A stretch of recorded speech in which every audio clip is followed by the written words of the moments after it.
ഇന്ന് രാവിലെ വീടിൻ്റെ അടുത്തുള്ള അമ്പലത്തിലൊക്കെ പോയി നന്നായി തൊഴുത് പ്രാർത്ഥിച്ച് മടങ്ങണ വഴിയാണ് കേട്ടോ അത്.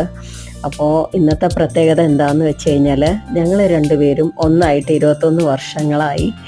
അപ്പോൾ അതിൻ്റെ ഒരു ചെറിയ സെലിബ്രേഷൻ. അപ്പോൾ ഞാൻ ഇത്തവണ ഉണ്ടാക്കിയത് ഒപ്പേറ കേക്കാണ്. ഇത് കുറേ നാളായി ഉണ്ടാക്കണം എന്ന് വിചാരിച്ചിരുന്നതാണ്. സാധാരണ വൈകുന്നേരം അല്ലെങ്കിൽ രാത്രിയൊക്കെയാണ് കേക്ക് കട്ട് ചെയ്യാറ് പതിവ്. ഇത്തവണ ലഞ്ചിന് മുമ്പായിട്ട് തന്നെ കേക്ക് കട്ട് ചെയ്തു. വിജോട്ടയ്ക്ക് ഒരു റെക്കോർഡിങ്ങിന് പോകണം, അതുകൊണ്ട് ഇത്തവണ നേരത്തെ ആക്കി. ഇതൊക്കെയല്ലേ നമ്മുടെ ജീവിതത്തിലെ വലിയ സന്തോഷങ്ങൾ. പിന്നെ നിങ്ങളുടെ എല്ലാവരുടെയും ബ്ലെസ്സിങ്സ് ഞങ്ങൾക്ക് വേണം. അങ്ങനെ കേക്ക് കട്ടിങ്ങൊക്കെ കഴിഞ്ഞ് ലഞ്ചിന് ഗീ റൈസും എഗ് മസാലയാണ് ഉണ്ടാക്കിയത്. പിന്നെ തട്ടുകൂട്ടി ഉണ്ടാക്കിയ സ്പാനിഷ് ഡിലൈറ്റ് ഐസ്ക്രീമാണ്.